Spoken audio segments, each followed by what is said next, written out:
Following a week 1 loss from the Green Bay Packers, Pete, that kind of seems to have become their calling card over the last couple of years here. A 23-7 loss to the Minnesota Vikings. So not only opening up with a loss, but opening up with a loss to a division rival. Aaron Rodgers was asked after the game, does this loss echo the loss in week 1 last year? And he said, no, I think we played better today. We scored 4 more points. That was kind of That's that's math. that was kind of funny.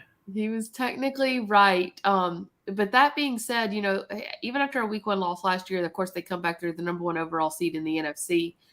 Do you feel like that could be the same case this year? Does this loss, even though it was technically 4 points better, feel better or worse than that week 1 loss? Are they not related at all? You've been doing this a long time, Pete. When you walk away from a week 1 loss like that to a division rival, what are your first thoughts? A couple things. One, they played really poorly, and I think Rodgers is right. It wasn't quite as bad as last year, but it was still bad. And the thing I'm stunned by is that the defense played so badly, especially in the first half. It's not like these guys are in a new system. They've been in the system. Barry knows the players. Pretty much everybody's back. Plus, they added a first-round pick at inside linebacker and Jaron Reed on the defensive line. So it's just surprising they played so poorly in the opener. But, look, I wrote this after they lost at New Orleans. Basically, the gist of that column was this doesn't mean they're going to have a bad season just because they played a crappy opener. Weird things happen early in the first 3 weeks of a season. Teams can lose early, and teams can play great and still bomb out of the playoffs. Look at the Packers last year. They can play horrible in the opener, still get the number 1 seed. Look at the Packers last year. So I don't put much into it, big picture, how the season's going to go. But I'm just the thing that just surprises me is how, you knew there were going to be growing pains on offense. No Adams. There's a lot to figure out. No, both their tackles are out. But the poor play by the defense was kind of a stunner for me. And as the comments here from fans come in, most of them about the defense. Let's just kind of jump into some of those and really dive into some of the defensive decisions that were made today, both coaching and on the field. Matt simply asked, where was the great defense? And Frank says, I was most disappointed in the defense. Cody with an interesting point. Needed to play at least the last game in preseason. Joe Barry's zone defense sucks. But here's the crux of it all. Let's hop to Levi's question with the crux of it all. How does Jefferson get passed off on crossers over and over and nobody picks him up? Pete, that's really what happened. Well, yeah, it was stunning. Now, on one of them, they didn't show good replays.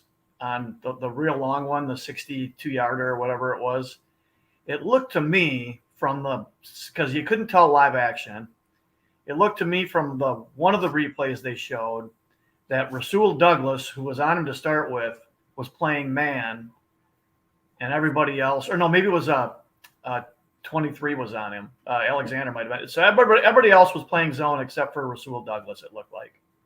And so they passed him off, and there was no one to pass him to because Douglas was covering somebody else running a crossing route going the other way. So I think that was because LaFleur mentioned the blown coverages. That was one of them. Mm-hmm. And all that zone, man, I get it. That's a huge part of this. The crux of this defense is playing zone and having more guys, only rushing 4 and having more guys in coverage and being able to double a lot of guys. But you got to mix things up. And when you have a guy this good, man, I think Jair Alexander sounds like he wasn't real thrilled with the game plan. And I think he's got a really good point. You got to get him matched up with Jefferson and mix in some man coverage. If I get a healthy mix of the two so the quarterback doesn't know what's coming, and you can get your best guy on their best guy, for at least a third or half the game. Right. And Nick saying that as well. Why wasn't Jair shadowing Jefferson? Pete, both Jair Alexander and Rasul Douglas have said all offseason, not just this week, all offseason, that they wanted to be on Justin Jefferson. And it didn't matter if it meant having to play in the slot or moving outside, that they both wanted to be on Justin Jefferson. And we thought, oh, this is great. This is what you want. 2 of your great corners both fighting to cover the best guy. And then, as we said, they played a lot of zone. And Russell Douglas also made the comment to me that was what went wrong last year in Minnesota, was that there was no communication, and that when they would pass Jefferson off, the next guy wouldn't pick him up. So this has hurt them before. They knew it hurt them before and still went back to that game plan. As you said, Jair Alexander did not seem very happy. Couple of quotes coming out of the locker room after the game. He said, "The game plan was to not allow 18 to beat us. Why wasn't I on him? That's not my call. Anybody watch me play, you know that's what I want." Was one comment. Another comment from Jair after the game. "All week I was asking for that matchup, but it ain't about me. It's about the team. It ain't about me. If it was my way, you know what I would be doing." So Jair not mincing words, saying that he felt like he should have been on Justin Jefferson in man most of the game, and unhappy with essentially what the coaching plan was. Do you feel like this was a coaching mistake, or was it just simply guys not being where they needed to be, and the miscommunication being what hurt them? Well, the play we just talked about, that was a blown coverage, so that's on the players. Mm-hmm. But yeah, I think this may have been probably a coaching mistake. Greg Olson gave an explanation, because they talked to Barry before the game. They got an explanation of, why they were approaching it this way. That basically saying, sure, you can put Alexander on him, but that, and Alexander can do that part, but that makes things more complicated for the other defensive backs, because they've got to move around depending on where Jefferson lines up, because they move the guy all over the place. And I know you want to keep things simple so players play fast, the simpler it is. But these are veteran players too. I mean, Douglas has been around a long time. Amos, Savage, Stokes has a full year under his belt. So I don't know why they can't mix things up more than they did. Maybe this will be an eye-opener for them, and that they, and you're playing. I mean, Jefferson is one of the 3 or 4 best receivers in the game. And yeah, stopping him has to be the key. And I think it was a coaching error. Yeah. Yeah. A good question from our friend John Wayne, who we now know that's not actually his name, but we're choosing to believe it is. Was Rodgers upset with Zadarius? By the way, was Rodgers' mood on the sideline bringing the team morale down? I don't know if I can speak to Rodgers' mood bringing down team morale or not, but Pete, something to note. LaFleur told Aaron Andrews in his halftime interview that the thing he was most upset about in the first half was the team's energy level. And it didn't seem to get that much better in the second half, other than A.J. Dillon. Yeah, Dillon and Jones really picked him up. I thought Jones came out real hard to start the second half too. It sure seemed like Rodgers is pissed at Zadarius Smith, because when he was asked about him, he says, "I had no comment about him." So it makes you wonder what things were said down there on the field when Smith was sacking him, and when Rodgers blocked him and Smith knocked him down. And it just makes you wonder what they were saying to each other, because it sounds like there's some legit bad blood after this game. It's going to make me want to sing Taylor Swift. It was interesting that when the cameras picked up Rodgers and Zadarius after that block, which a nice lead block from your 18-year vet for the rookie Romeo Doubs on that end around, he and Zadarius were kind of laughing afterwards. But, then again, we don't know what they're saying, so we're not exactly sure what they were laughing about. I thought it was interesting that Kevin O'Connell, the Vikings head coach, attributed their spark to Zadarius. He said, he said, my only worry with Z today was, would he be too hyped up? And instead, he said, I know that he's got respect for that organization. They have respect for him, but he really got us all going today. And that's exactly what Zadarius Smith went to Minnesota to do, and he succeeded today. I think he was only credited with 1 sack, but the Packers seem to really kind of be giving him credit for 2, because he is the reason Rodgers was sacked and fumbled on the first drive of the third quarter. He came unblocked into the backfield, and that's what led to it all. Is that fair to say? Yeah, I was skeptical going in that, these revenge games, there's so many of them for players around the league. Right, Baker Mayfield lost his revenge game today. So, I wondered, was it really going to make that much of a difference? Because Zadarius Smith's a good player. He's probably going to play well no matter what. But maybe it gave him a little extra juice, and maybe it gave the Vikings a little extra juice today. That's a real possibility. I did notice a couple times the Packers ran at him, and just like when he was here, you can run at that guy. Mm-hmm. So maybe they should have done more of that. But he was a real factor in the game.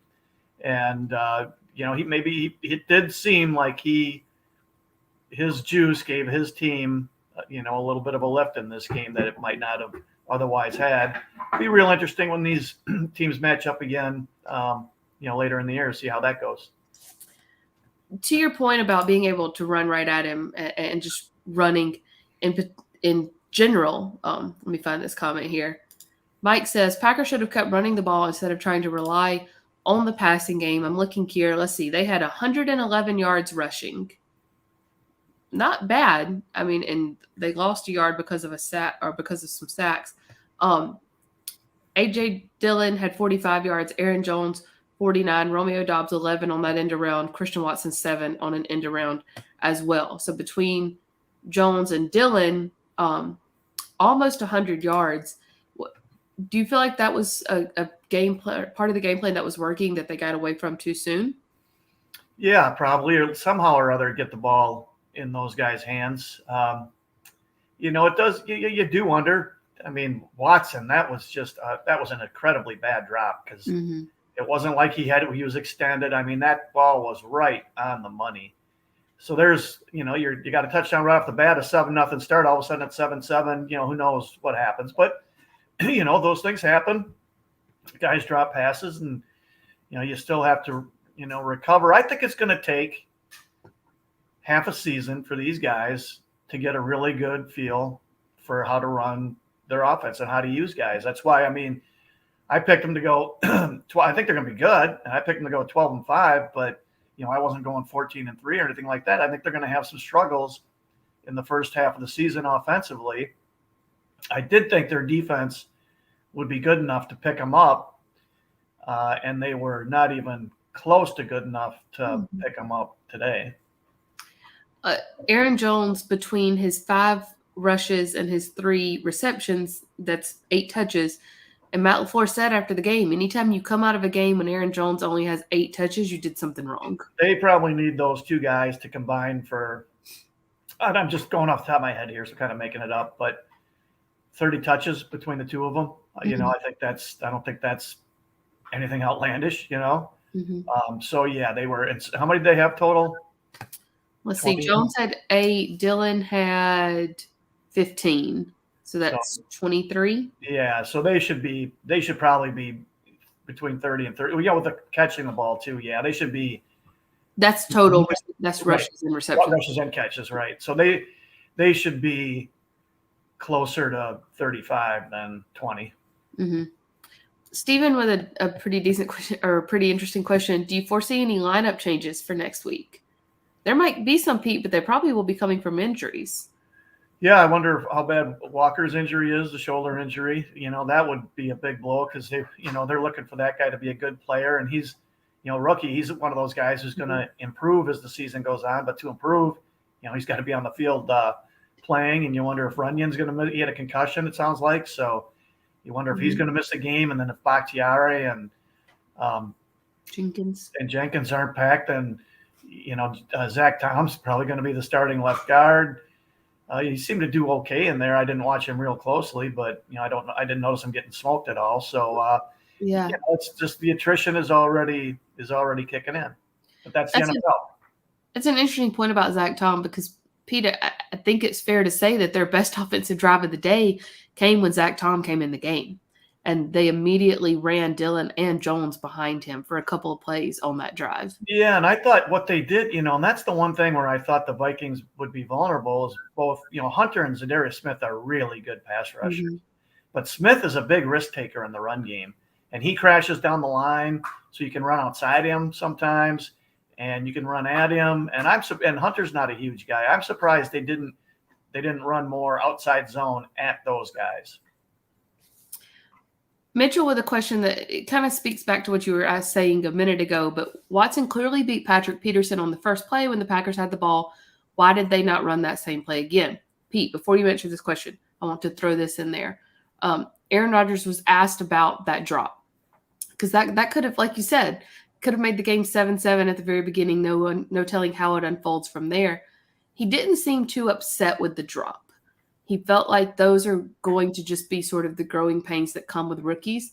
He was more upset with the mental mistakes. That being said, back to Mitchell's question, is that sort of your only shot to really kind of run a play like that? Is that something you can do again in the same game? Yeah, I don't, getting into the nuance of play calling here, I'm not sure how much expertise any of us really has in that. Maybe you feel like you just get one bite at that, and then you've lost the element of surprise. You're on high alert whenever 9's out there. Don't let him get behind you.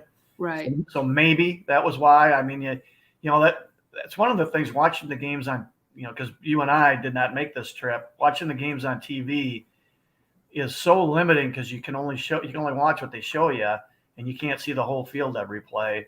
So I might have had a little better feel. I think the Vikings played a lot of deep coverage. I think they were forcing the Packers to beat them underneath, and it worked. Right. We have a lot of questions still coming in, and Pete, I know you have to get to your column. We're just going to take a couple more here, and don't worry, guys, we'll be back this week to kind of finish wrapping up this game. Let's go through here and touch on a subject we haven't talked about yet.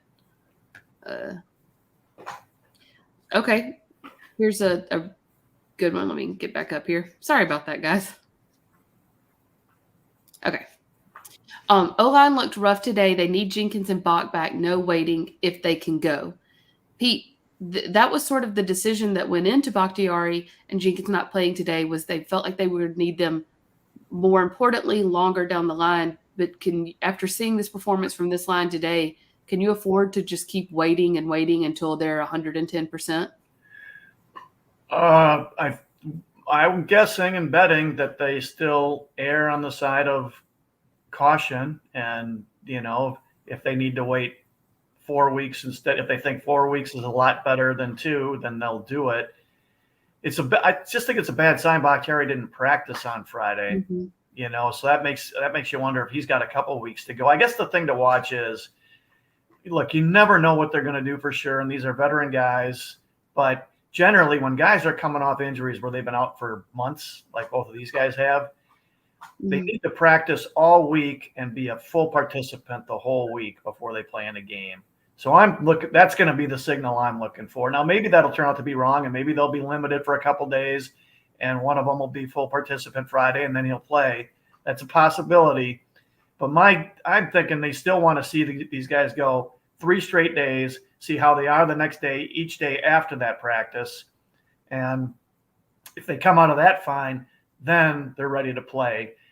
And I'm sure the team was taking the long view of this, of 17 games. And, they could – I mean, the Packers, I remember one year they started 1-4 under Mike Sherman, and they made the playoffs. So, it's – while those things are really bad, you still can – there's 17 games. There's a lot of time to bounce back if you think you have a good team. And, they're looking at these two guys as long-term investments.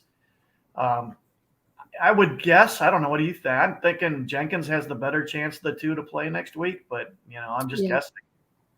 I honestly thought Jenkins would play this week, and that him not playing was purely precautionary. And so that being said, I feel like they'll put him in next week, especially after kind of seeing the performance they got today. If you can just put Jenkins back in there, that at least plugs a hole. And at that point, Bakhtiari is just a luxury. Yeah. And Neiman seemed fine. I didn't notice him getting beaten. And there's that domino effect, with Jenkins. Newman can move inside, Hanson's out. There's a domino effect there. Sorry, I cut you off. No, you're fine. That's exactly what I was going to say. If you put Jenkins in, I say it plugs a hole because you can plug him into any hole, and then you can kind of move around, put him where you need him most, and that's the luxury you have with Jenkins. We're going to take a final question here from Randy. Speaking of guys that they're looking to get back, where's our Lizard King Lazard when we need him? He got if you're not sure, Lazard got stepped on his ankle last week by a defensive lineman in practice. He has not practiced over the past week and a half, I believe it is. Pete, we're not exactly sure when he will be back. I would assume by Chicago. That's not for sure. All of that to say, would he have made a difference today? I don't know. You never know. Maybe on one of those scramble plays, he'd have come back and, found an open spot and Rodgers had to hit him and, maybe things change a little bit. But with the way they played on defense, I'm not convinced that would have been enough. Right.